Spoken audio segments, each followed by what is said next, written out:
Hare Krishna. Today we will be reading from Sri Vrajamandala Parikrama. Matavana.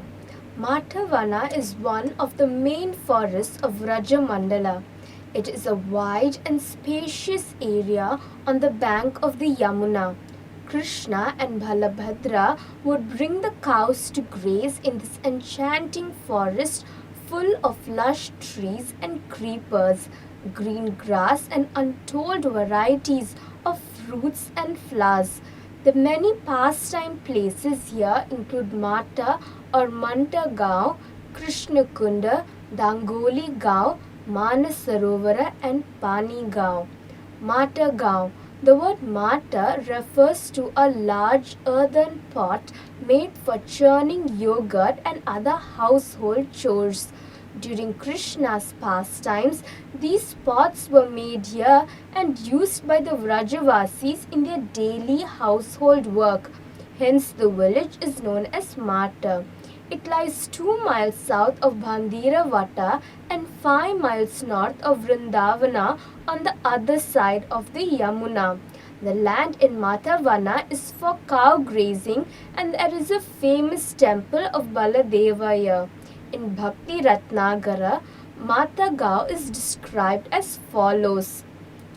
ए मात ग्रामा महा आनंद एखाने नाना क्रीडा करे रामकृष्ण सखा सने मृतिका निर्मिता बृहत् पात्र माठ नाम मातोत्पत्ति प्रशस्ता ए हेतु माथ ग्राम धादि मंथनादि लागी व्रजवासी गण लायेन असंख्य माठा ऐसे सबे काना. In Mathagrama, Rama and Krishna played with their sakhas. This place is so named after the huge earthen vessel called a matha, which the Vrajavasis used to churn their buttermilk from yogurt.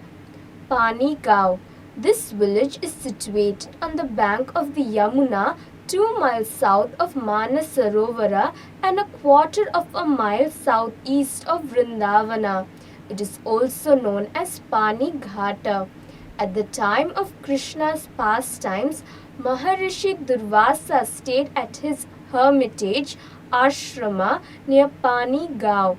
Once the gopis of Vrindavana wanted to please Maharishi Durvasa with a large selection of very delicious food preparations which they were going to carry from Vrindavana across the Yamuna to his ashrama.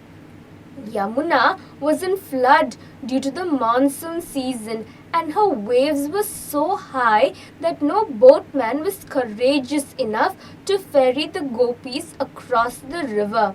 Suddenly, Krishna appeared and smiling asked them why they were in anxiety. The gopis told him about their dilemma. Krishna said, "You can easily cross the river. Go to the bank of the Yamuna and tell to her in unison, if Krishna has not seen the face of any woman, then on the strength of his firm vow of celibacy, may we easily cross the river on foot." The gopis did as Krishna had told them and crossed the river on foot, arriving at Maharishi Durvasa's ashrama with all their foodstuffs. There, the hundreds and thousands of gopis pleased Durvasa with a vast spread of delicious foods. Being satisfied, he blessed them that their heart's desires would be fulfilled. When they were ready to return, they told Maharishi Durvasa the difficulty they faced in crossing the river. He said, "Tell Yamuna, if Durvasa has not eaten any cooked food during his whole life, then on the strength of his austerities may we cross over to Vrindavana on foot."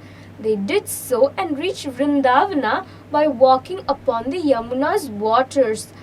The gopis were greatly astonished that they had been able to cross the Yamuna on foot on the strength of Krishna and Maharishi Durvasa's declarations.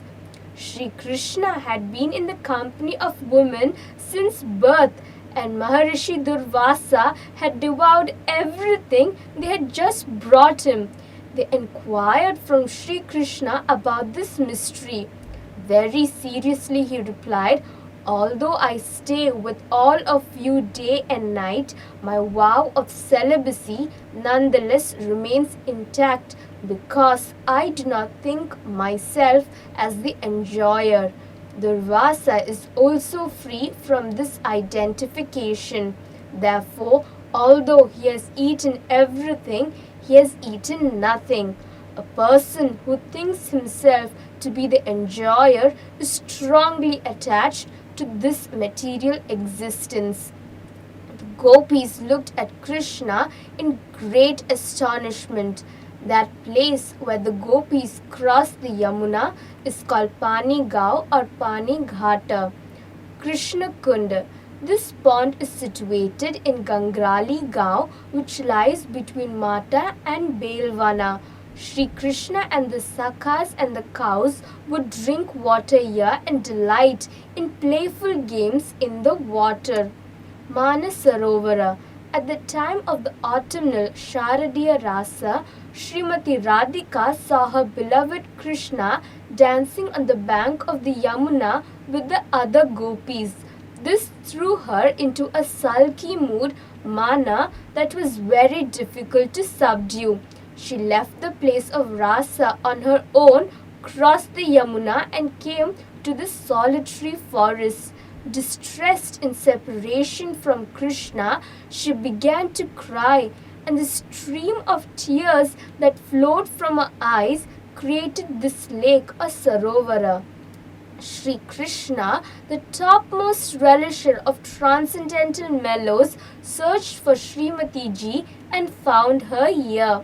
Placing his flute and his head at her lotus feet, Sri Krishna admitted his fault and assured her that he would never act like that again.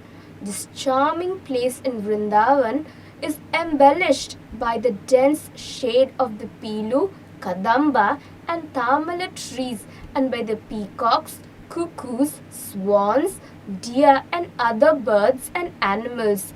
It remains visible to our eyes to this present day so as to remind us of the pastimes of the divine couple Sri Radha Krishna.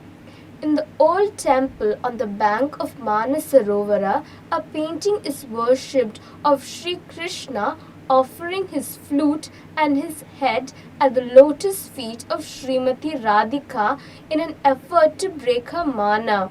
Sri Krishna is looking at her as if to say, "Smara Garala Kadanam Mama Sirashi Mandanam Dehi Pada Pallavam Udaram." The beautiful flower blossoms of your feet counteract the deadly poison of amorous love and they extinguish the fearsome fire of the pain of that love which rages within my heart. Therefore, please be kind and decorate my head with your flower-like feet. Thank you. Hare Krishna.